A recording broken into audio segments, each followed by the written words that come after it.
3 skema pengangkatan honorer jadi ASN di 2024, siap-siap berstatus PPPK. Pemerintah resmi mengumumkan bahwa rekrutmen seleksi CPNS dan PPPK 2024 akan dibuka sebanyak 2,3 juta posisi. Turunan tersebut mengarah kepada perlindungan kesejahteraan para tenaga honorer yang selama ini tidak jelas nasibnya.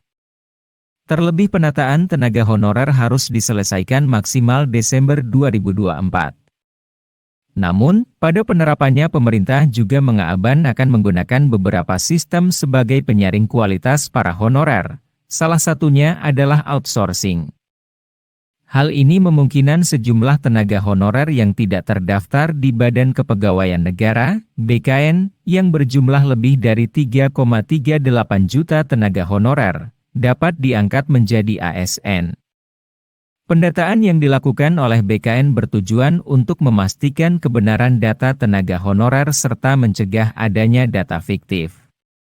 Menanggapi hal tersebut, Menpan RB Abdullah Azwar Anas mengungkapkan telah menyiapkan langkah strategis untuk tenaga honorer yang tidak lolos dalam pengangkatan ASN. Seperti yang telah diberitakan sebelumnya, terdata sebanyak 749.398 tenaga honorer telah diangkat jadi ASN. Kemudian, terdapat 1,6 juta sisa tenaga honorer yang diproyeksikan akan diangkat menjadi ASN oleh pemerintah pada tahun 2024.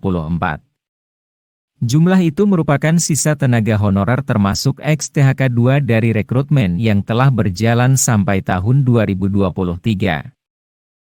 Adapun langkah strategis yang dimaksud tertuang lewat Surat Edaran, SE, nomor B-SM.M.01.0/2023.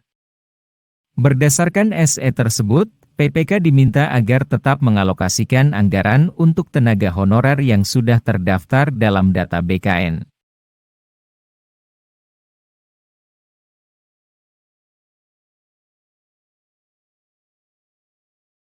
Dalam sistem alokasi itu, PPK tidak boleh mengurangi pendapatan yang diterima oleh tenaga honorer selama ini.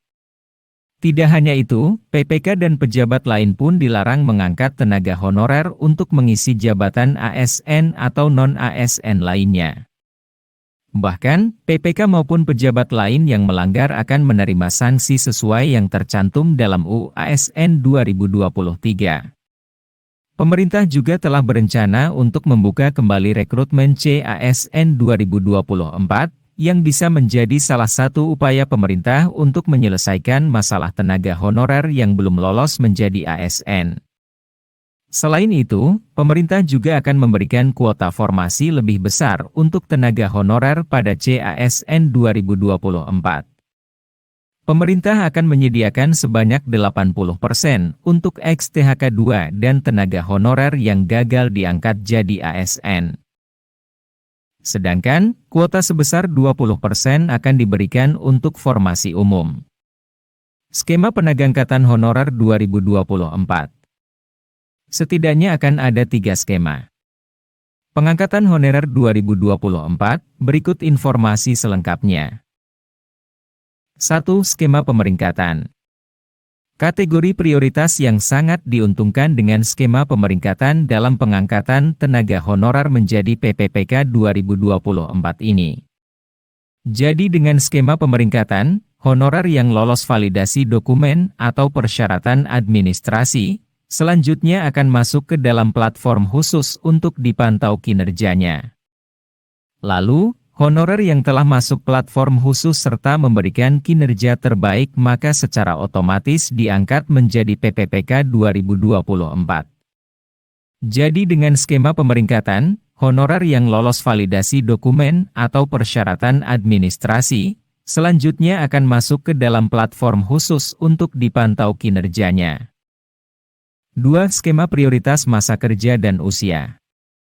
Pemerintah tentu sangat mengutamakan tenaga dengan masa kerja paling lama daripada yang lainnya. Hal ini memang harus diselesaikan supaya tidak merugikan negara.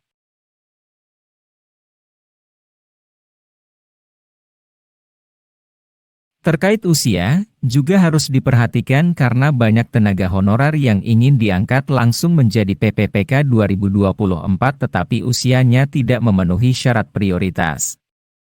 Adapun tenaga yang diprioritaskan bagi 1,6 juta tersebut adalah non-ASN termasuk X, THK2 dan dari rekrutmen yang telah berjalan sampai 2023. Adapun tenaga honorer prioritas yang dilihat dari masa kerja dan usia sesuai amanat UASN 2023 yaitu honorer yang sudah mengabdi paling lama di atas 5 tahun. Kedua, yakni honorer yang usia yang mendekati 46 tahun.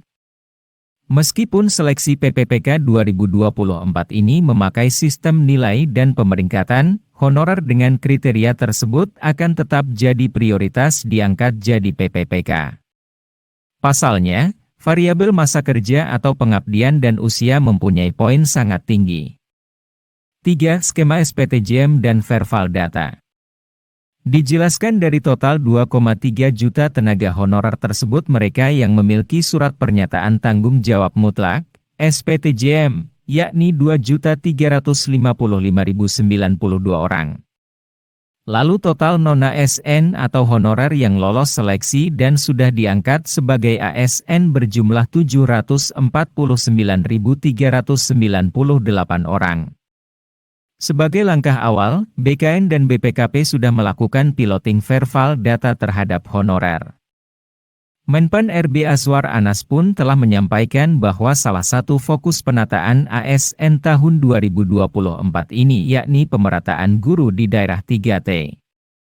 Daerah 3T yang dimaksud Menpan RB Azwar Anas yakni daerah terdepan, terluar, dan tertinggal. Bahkan kepada guru honorer di daerah 3T juga akan diberikan peluang lebih besar diangkat jadi PPPK. Sementara sisa dari jumlah 2,3 juta tersebut yakni 1,6 akan difokuskan dalam perekrutan CASN tahun ini. Adapun tenaga yang diprioritaskan bagi 1,6 juta tersebut adalah non-ASN termasuk X, THK2 dan dari rekrutmen yang telah berjalan sampai 2023. Kesimpulan dari progres pemerintah tersebut ialah, seluruh skema yang akan dipakai sangat berkaitan satu sama lain. Maka dari itu, tenaga honorer yang sekiranya memiliki keterkaitan dengan skema tersebut, sudah barang tentu menjadi prioritas pengangkatan oleh pemerintah tahun ini.